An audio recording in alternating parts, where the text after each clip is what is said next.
Wow. Hey, look at Grammy.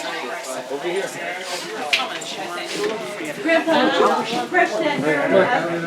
You want this one or that one? I thought you wanted the second one. This is the second one. Oh, it is? Okay. This good? Yeah. Because you can't switch. Sorry. So you wanted this one? Yeah, because I love this car. Oh. It is. It's really cool. The other one is not. It's not that fancy. Oh, I see that. I see that. This is the one that's really neat. 2014. Yeah. My birthday on this same car. It was the Stark Group's idea. Or even the mail, and continue 56 of us in here at a time.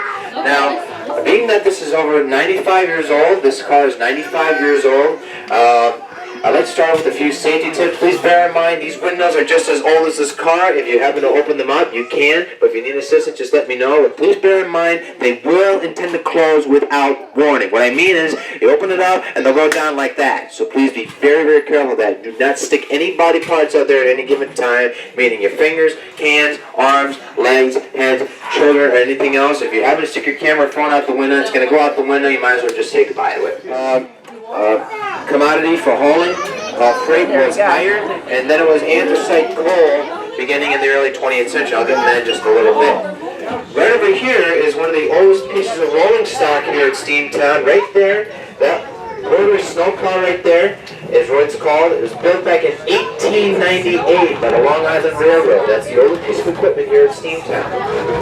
The engine that's pulling us today is a switch engine, and it's engine number 26, or locomotive number 26, built 1929 by the Baldwin Locomotive Works in Eddystone, Pennsylvania.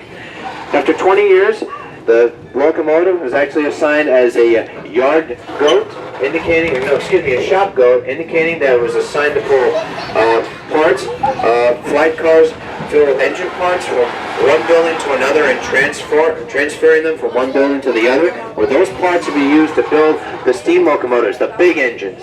After 20 years, 26 was sold to Jackson Iron and Steel Company before it was retired in 1959.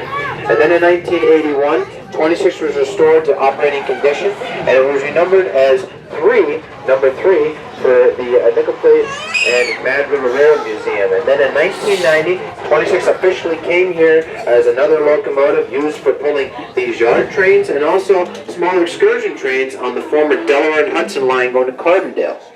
Now this is as far as we go. We're actually going to be proceeding west through the railroad yard, but I actually like to point out these big concrete structures right here on the south side of the train here. These big concrete structures here were actually remnants of the old diesel fuel storage tanks that were built for the Lackawanna Railroad in the late 1930s, early 1940s. There were 4 of them here. And actually they held thousands of gallons of diesel fuel for the diesel-electric locomotives because in 1936, the Delaware, Lackawanna, and Western Railroad accepted the delivery of 2 diesel switch locomotives here in this railroad yard. So they needed fuel for them to operate. Because they ran on diesel fuel oil instead of steam, they were very efficient. And as the 1940s progressed, more diesels followed. But here in this railroad yard, the Lackawanna Railroad employed more than 4,000 to almost 5,000 people working on steam locomotives every single day. That's 24 hours and 7 days a week, 365 days a year. Right over here, this big building right here is also it's called the Green Sand Storage Bin, where that's where they stored sand for the locomotives, both steam and diesels. Now, I got a quick question for everyone. What is sand used for in locomotives? To grip their grips. Yes, that's correct. It's used for gripping, or traction as it's called, because as you know, steel wheel on steel rails, sometimes the wheels can slip, but there's a little squirting device that actually squirts sand onto the track and gives the locomotive traction, or the train, and creates friction so they can get up steep hills, or they can move in the yard if in case it's raining, snowing, or if there's ice, or they start to stall. Very important. All locomotives still use them today. For cars up this 3% bridge. That's right, 3%. Very hard work. For one steam engine, push the pull, up the grade here to the top of the trestle, where that coal then be dumped into the coal pockets. The hard anthracite coal will be used to fill the waiting steam locomotives that were waiting below, about 6 to 8 of them at a time in the world. It's a 488 type locomotive. 25 of them were built for the Union Pacific between 1941 and 1944 to support the war effort. Because they were big locomotives, they mostly ran out in the west. They were primarily built to pull mile-long coal trains. As the old saying was, "Go west, little engine, go west." And that's what they did. But they could actually pull trains 5 to 6 miles long. That's how powerful they were. Now the engine itself, the engine and tender, is 132.5 feet long, and it weighs 1.2 million pounds. The heaviest of any articulated reciprocating steam locomotive in the world today.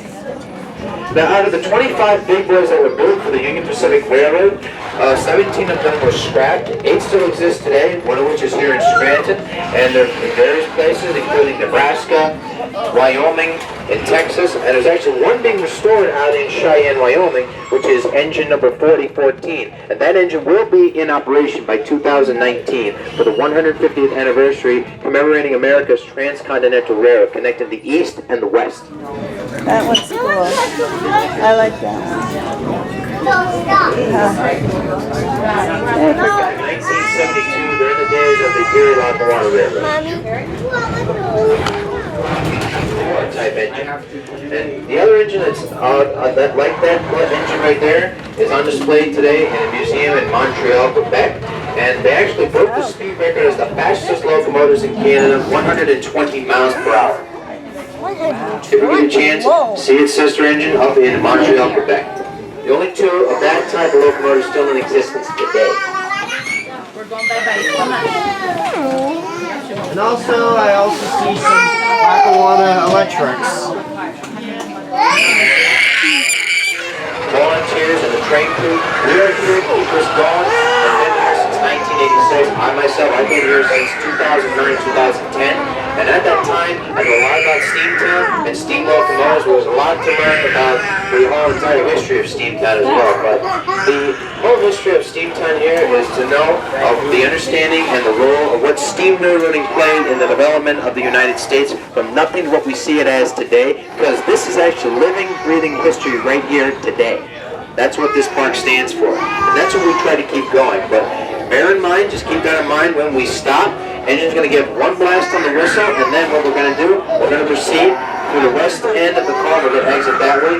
So anyone, I want to say thank you very much for joining us today. Thank you again. And just feel free to stick around until 5 o'clock. Steamtown's open at 9 to 5 each and every day. And please, enjoy the rest of your day. Thank you very much. Thank you.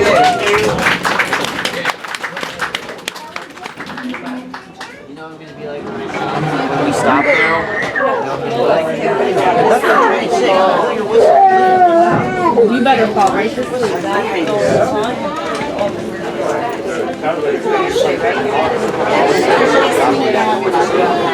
gonna stop.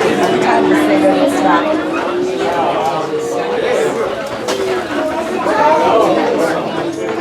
What'd you think, Chad? I can't believe that I just rode behind this Strasburg Railroad's 475 and 90's big brother here. Because we built before them. Don't you think, Adam? We just rode behind, you know, number 90 and 475's big brother.